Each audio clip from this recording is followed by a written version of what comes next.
Welcome to the National Press Theatre. Bienvenue à cette conférence de presse. My name is Mia Rabson. I'm the president of the Parliamentary Press Gallery, and I'll be moderating this press conference today.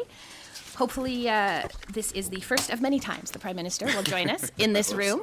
As you can see, there is a lot of interest in asking questions, so I hope you will afford us as much time as you can today. And with that, I will let you begin, and then we will turn to the room for one question and one follow. Fantastic. Thank you very much, Mia. Bonjour tout le monde. Good morning, everyone. On Monday, Canadians elected a new government to stand up to President Trump and to build a strong economy. Canadians also sent a clear message that their cost of living must come down and their communities need to be safe. As Prime Minister, I've heard these messages loud and clear, and I will act on them with focus and determination. Les Canadiens et Canadiennes ont fait entendre. Canadians made their voices heard with a voter turnout rate that hasn't been seen in the last 30 years. Nearly 20 million Canadians voted, and even more of them voted in early voting than ever before. The engagement of Canadians at rallies, on social media, and around the dinner table was very high. And while different visions were put forth by various contenders, we disagreed agreeably, and the leader of every party quickly and graciously accepted the results. At a time when democracies around the world are under threat, Canadians can be proud that ours remains strong. As I've been clear since day one of my leadership campaign in January, I'm in politics to do big things, not to be something. And now that Canadians have honored me with a mandate to bring about big changes quickly, I will work relentlessly to fulfill that trust. As I stressed on election night, I am committed to working with others, governing as a team in Cabinet and caucus, and working constructively across parties in Parliament, working in real partnership with provinces, territories, and Indigenous peoples, and bringing together labor, business, and civil society to advance the nation-building investments that will transform our economy. In the coming weeks, I will unveil more of our plans to engage with Canadians as we embark on the biggest transformation of our economy since the end of the Second World War. This will be an incredibly exciting time as we take control of our economic destiny to create a new Canadian economy that works for everyone. We will begin to set out that new path for Canada with a new cabinet to be sworn in on the week of the 12th of May and the recall of Parliament on May 26th. We will have the privilege of welcoming His Majesty King Charles III, who will deliver Canada's speech from the throne on May 27th. Her Majesty the Queen will join this visit. This is an historic honor which matches the weight of our times. Je sais que beaucoup de Canadiens et Canadiennes partagent mon. I know that many Canadians share my enthusiasm about this. To the immediate priorities of my government, beginning with our relationship with the United States. As I've stressed repeatedly, our old relationship, based on steadily increasing integration, is over. The questions now are how our nations will cooperate in the future and where we in Canada will move on. Peu après le début de campagne électorale. Shortly after the start of the election campaign, I met with President Trump, or I spoke to him. We both agreed. Canada et lui se rencontrent après l'élection pour trouver des terrains d'entente entre nos deux pays. On Tuesday, I had a very constructive call with President Trump, and we agreed to meet next Tuesday in Washington. Our focus will be on both immediate trade pressures and the broader future economic and security relationship between our two sovereign nations. My government will fight to get the best deal for Canada. We will take all the time necessary, but not more, in order to do so. In parallel, we will strengthen our relationships with reliable trading partners and allies. Canada has what the world needs, and we uphold the values the world respects. Au cours des derniers jours, je me suis entretenu avec le président Macron le président du Conseil européen d'Acosta, le Premier ministre du Japon, Ishiba, et le secrétaire général des Nations Unies, Guterres. J'ai aussi parlé au président Zelensky, auprès de qui j'ai réaffirmé l'engagement du Canada envers le peuple ukrainien.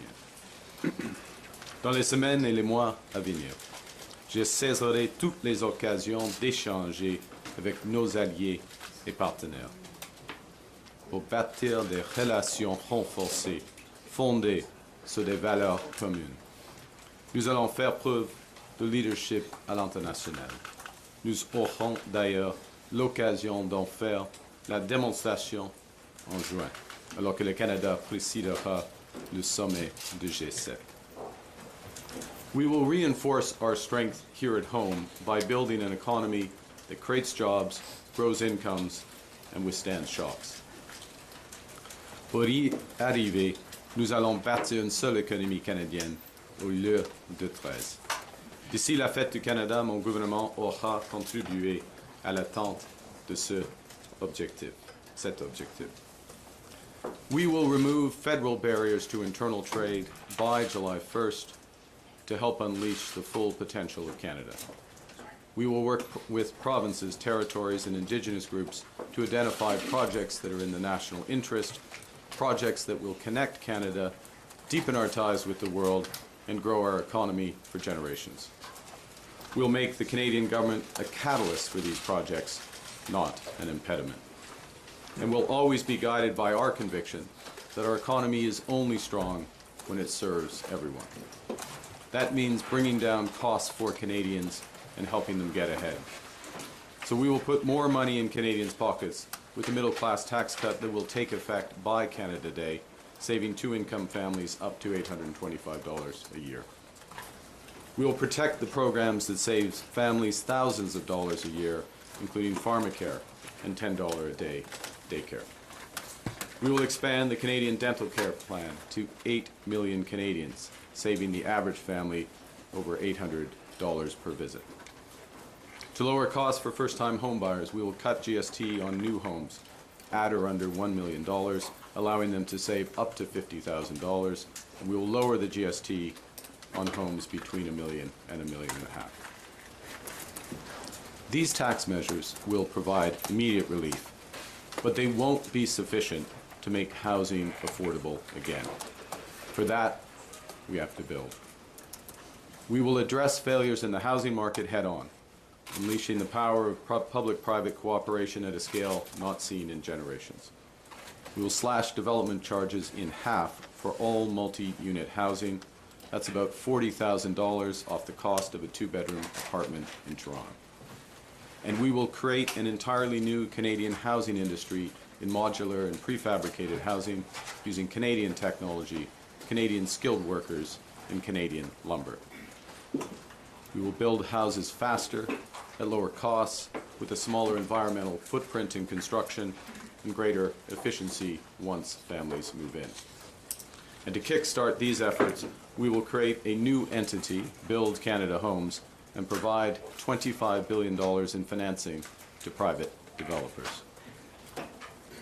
Nous allons construire 2 fois plus de logements par année et créer une toute nouvelle industrie de la construction avec des technologies canadiennes, des travailleurs qualifiés canadiens et du bois canadien. My government will focus on keeping Canada secure as a sovereign nation and Canadians safe in their communities. We'll build a stronger Canadian armed forces to protect Canadians, defend our sovereignty, and support our allies. We will strengthen our border security with 1,000 more CBSA officers, as well as scores of dog teams, drones, and scanners to fight the traffic of guns and drugs. We'll strengthen Canadian law enforcement by hiring 1,000 more RCMP officers and giving law enforcement more tools to fight crime. We will toughen the criminal code and bail laws for those threatening the safety of Canadians, including making bail harder to get for those charged with stealing cars, with home invasion, human trafficking, and smuggling. Nous allons bâtir la confiance en notre système de justice et nous allons faire de même avec notre système de l'immigration. We will return our immigration to sustainable levels by capping the total number of temporary workers and international students at less than 5% of Canada's population by the end of 2027. It's a sharp drop from the recent high of 7.3%. This will help ease strains on housing, on public infrastructure, and social services. At the same time, we will work to attract the best talent in the world to build our economy. Canada has what everyone wants. We're a confident nation that celebrates our diversity, that believes in and practices free speech, that respects the rule of law, that has a vibrant democracy. We value innovators and builders. We trust science. We protect our immense natural heritage. For Canadians abroad thinking about returning to build their lives in our nation, there's never been a better time to come home. Dans toutes nos actions, nous serons guidés par une nouvelle discipline fiscale. Notre gouvernement va dépenser moins pour que les Canadiens puissent investir plus. Day-to-day government spending, the government's operating budget, has been growing by an unsustainable 9% every year. We will bring that down to 2%, less than half the average nominal growth rate of the economy. We will not cut any transfers to provinces, territories, or individuals. Instead, we'll balance our operating budget over the next 3 years by cutting waste, capping the public service, ending duplicative programs, and deploying technology to boost public sector productivity. We will use scarce taxpayer dollars to catalyze massive private investment. By working together, we can give ourselves far more than the Americans can ever take away. By working together, we can build Canada strong. Pour surmonter les défis auxquels nous faisons face, le Canada doit être uni. Guidé par cette approche, j'ai échangé avec les chefs de l'opposition. J'ai fait part de mon intention de travailler avec eux pour rendre notre gouvernement plus efficace, soutenir nos travailleurs et nos entreprises et remettre notre économie sur la bonne voie. J'ai aussi échangé avec les premiers ministres des provinces et territoires qui sont des partenaires essentiels du gouvernement fédéral. Avec eux, je m'attends à continuer le travail étamé lors de la rencontre des premiers ministres que nous avons tenue avant l'élection, où nous nous sommes étendus pour abattre les barrières qui freinent le commerce interne et la mobilité de la main-d'œuvre. Canadians in the NHL play for a variety of teams passionately against each other. But when they're in a once-in-a-lifetime series such as the Four Nations or the Olympics, those same Canadians come together to win it all. During elections, Canadians play and cheer for different teams. Now that election is over, and we are in a once-in-a-lifetime crisis.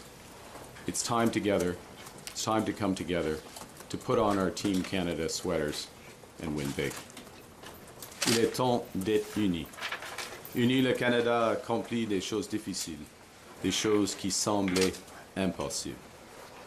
Now is the time for ambition, to be bold, to meet this crisis with an overwhelming positive force that is a united Canada. It's time to build. My government is getting to work to build. Build big, bold, and build now. Thank you very much, and I look forward to your questions. Thank you very much. We will go to the room for questions. One question, one follow. Because there is a long list, let's try and keep the questions as short as possible. We'll start with Ashley Burke from CBC. Good morning, Prime Minister. What specifically do you want to get out of your first in-person meeting with President Trump, and will you be focused on trying to get the tariffs lifted? Thank you for the question. For the first meeting, as I mentioned in my remarks, and the President and I discussed when we had our constructive call, there are two sets of issues. There are the immediate tariffs, both sectoral and so-called reciprocal and fentanyl tariffs, and then there is the broader relationship. So addressing both sets of issues. we'll see how that progress goes. It's important to get engaged immediately, which has always been my intention, has always been his intention, and I'm pleased to have the opportunity for quite a comprehensive set of meetings that will take place on Tuesday. How do you avoid an Oval Office ambush like we saw happen to President Zelensky? Look, I go there with the expectation of constructive, difficult, but constructive discussions. That's the spirit of the conversations that the President and I had. You go to these meetings well prepared, understanding the objectives of your counterpart, and always acting in the best interest of Canada, and we'll go from there. Thank you. Mélanie Marquis, La Presse. Bonjour, M. Carney. Bonjour. Félicitations. Vous avez réclamé un mandat fort pendant toute la campagne. Vous avez une minorité aujourd'hui. Qu'est-ce que ça change pour vous dans la façon de gouverner? Puis qu'est-ce que ça change aussi au rapport de force avec l'administration Trump? Alors, premièrement, merci pour votre question et vos félicitations. Je crois que nous avons un mandat fort parce que pendant la campagne électorale, j'étais très clair.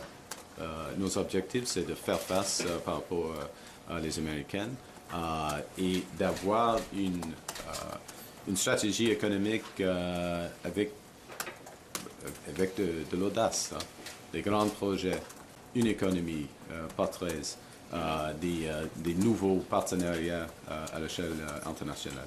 Et nous avons reçu plus de 8,5 millions de votes. C'est le plus haut niveau dans l'histoire du Canada. Nous avons des députés dans toutes les provinces. Nous sommes dans une majorité en 7 provinces sur 10. Nous avons le niveau des députés le plus haut au Québec, par exemple, depuis 1980, je crois, et le niveau le plus grand dans l'histoire de la Colombie-Britannique, par exemple. Alors, une campagne très transparente, une plateforme claire et un mandat fort. Mais, cela dit, il faut travailler avec le Parlement et surtout avec le Québec et avec les provinces et les territoires afin de mettre en œuvre ces objectifs, cette plateforme. Mais juste par rapport à ça, est-ce que ça change votre rapport de force par rapport à l'administration Trump? Puis Je ne crois pas. Je ne crois pas. Je vais poser en même temps ma question de suivi. Oui. Vous avez une minorité. Est-ce que vous seriez intéressé à accueillir au sein du caucus libéral des députés d'autres partis? Puis est-ce que des tentatives qui ont déjà été faites en coulisses pour les convaincre de traverser la ligne? Je crois que, comme j'ai dit, mon mandat est fort. C'est fort. Nos objectifs sont clairs. Et par exemple, j'ai eu des conversations une conversation très constructive avec M. Blanchet en ce qui concerne la stratégie pour le Canada et une conversation constructive avec M. Poilievre en ce qui concerne notre stratégie par rapport aux Américains. Si je peux dire, il n'y a qu'un Premier ministre et nous avons des objectifs assez similaires. Alors, c'est un mandat fort pour moi et en ce qui concerne les négociations avec les Américains, c'est clair pour M. Trump, qui est le Premier ministre du Canada.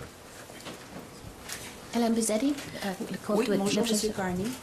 Bonjour. Bonjour. Vous savez bien, M. Poilievre n'a pas gagné son siège. Il va donc essayer de revenir au Parlement en demandant à quelqu'un de lui céder le sien. Vous aurez, vous, à déclencher une élection partielle. J'aimerais savoir quelle sera votre réflexion pour choisir la date de cette partielle. Est-ce que ce sera le plus tôt possible ou on le laisse attendre jusqu'en novembre? J'ai déjà indiqué à M. Poilievre que je vais déclencher une élection partielle si c'est la décision du Parti conservateur aussitôt que possible. Simple. I've already indicated to Mr. Poilievre that if it's the decision of him and the Conservative Party to trigger, if I can put it that way, a by-election, I will ensure that it happens as soon as possible. Okay. No games, nothing, straight. OK. Et donc, je n'aurai pas de supplémentaire là-dessus, mais vous avez dit aussi que vous allez demander au roi de venir. Vous avez dit aussi que vous allez demander au roi de venir lire le discours du trône. Oui. Comme vous le savez, vous avez gagné beaucoup de sièges au Québec parce qu'il y a bien des nationalistes qui ont accepté de vous prêter leur vote, un vote qu'ils auraient peut-être donné au Bloc québécois autrement. Des nationalistes qui ne sont pas nécessairement en amour avec la royauté britannique. Comment croyez-vous que ça va être reçu et comment leur expliquez-vous ça? C'est simple, puis le roi, c'est une... premièrement, j'ai demandé au roi et Sa Majesté, il a accepté. Alors, il va assister à l'ouverture du Parlement. Ça, c'est clair. Et c'est une... cette situation, cette décision souligne la souveraineté du Canada. C'est absolument clair. C'est un message très, très clair par rapport aux autres pays à travers le monde. Et c'est un honneur. Merci. To be clear, I made the request of His Majesty, and he has accepted. He will open Parliament with the speech from the throne, and that is a clear. It clearly underscores the sovereignty of our country. In what way, though? En quelle façon ça souligne la souveraineté de demander au monarque de notre pays? C'est la troisième question. Yeah, but my question was cut off. Okay, yeah. In what way? It underscores this is the ultimate head of state, which underscores one of the points I made. I'll answer it this way. Quand je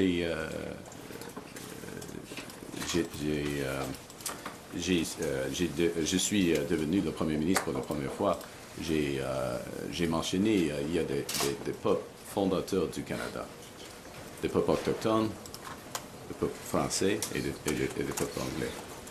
Et alors, ça indique les fondations de notre nation, la nation canadienne.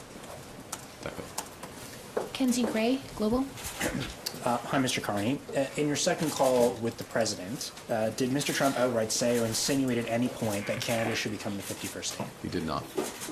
All right.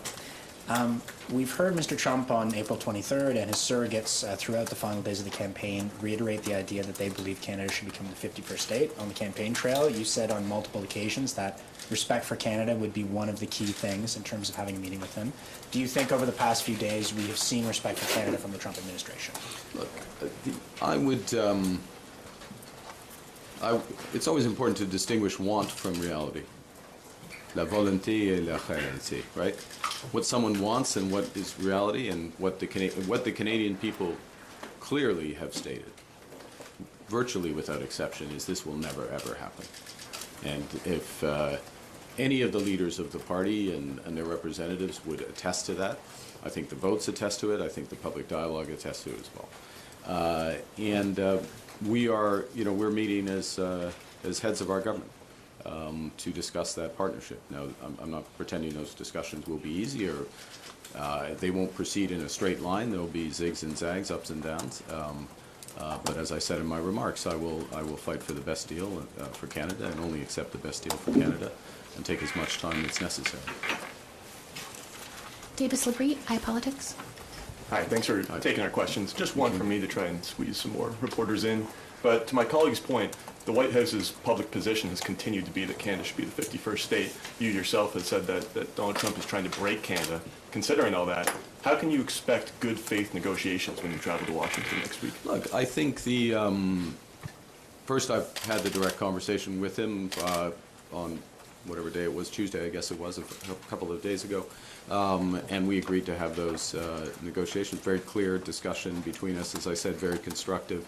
I would say the time allocated to our meeting and the seniority of he's the president, so that's as senior as you get, but the other members of his administration who will be assisting at those meetings suggests the seriousness of the discussions. Again, do not expect white smoke out of that meeting. There'll be white smoke probably later somewhere else in the world this month. but do not expect that. But so that's the first thing, is just the level of, the direct dialogue, the discussion, the level of people there.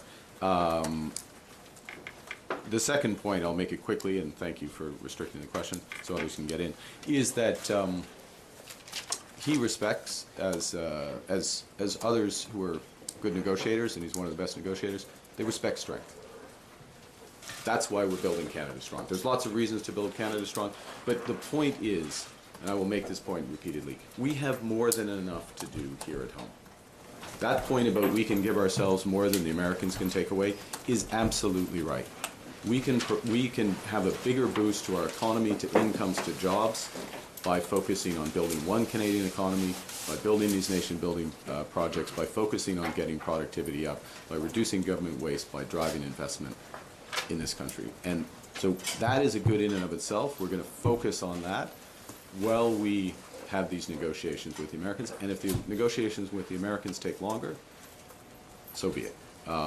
We've got more than enough to do here. Kyle Duggan, the Canadian Press. Mr. Carney, will you be pursuing a formal governing pact of any kind with the NDP? No. Short answer, no. And why not? Why? That's my response. Is we campaigned on a very clear set of objectives, very clear policies to back those up, and we received the highest number of votes in Canadian history. Yes, it is not quite a majority, but highest number of votes. As I said moments ago, majorities in 7 of the 10 provinces, seats in all the provinces, highest vote totals and deputy counts in a number of those provinces. And it's also a style of governing as well, which is, in order to do what we need to do as a country, we will need to work in partnership with all the provinces, with Indigenous peoples. Yes, obviously, by definition in Parliament, we will need to get majority support to pass legislation. But this is legislation that Canadians, or at least we will be putting forth legislation that's consistent with our platform and consistent with the requirements of the time. And I will remind that it's not just words. We are in a crisis. If you look at, the terrible manifestation of that today in Oshawa for the GM workers, 2,000 GM workers, and I'll just express my deepest sympathy for them and their families. A very difficult time. We are committed to supporting workers. All the dollars from our tariffs going to support workers. Fighting hard for our auto sector, all our sectors, in these negotiations with the Americans, and making sure that companies act in true partnership as well in maintaining employment and investment in Canada. And if not, there will be consequences for those companies. Thank you. Louis Blouin, Radio-Canada. Bonjour, Monsieur Carney.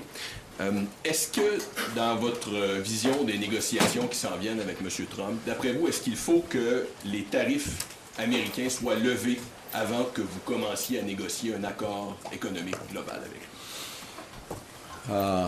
On verra. C'est une option, M. Blouin, dans un sens, je ne veux pas négocier au public, en effet. Il y aura des discussions difficiles en ce qui concerne, par exemple, les tarifs, selon nous. Les tarifs de fentanyl, c'est pas clair pourquoi ils sont encore en place. Mais ce sera une négociation complexe. D'accord.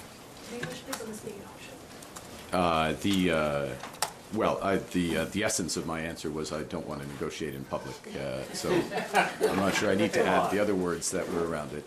But look, it is complex. Particularly, there are examples where, certainly from our perspective, the fentanyl tariffs, were not merited to begin with, but are even less merited given all the steps that the government of Canada has taken and the progress that's been made. This will be a broader discussion, and it's one of the cards that they have, and therefore we will see how it plays out. D'après vous, qu'est-ce que Donald Trump veut dans cette négociation? C'est une des questions de discussion. parce qu'il y a, il a quelques objectifs, équilibre dans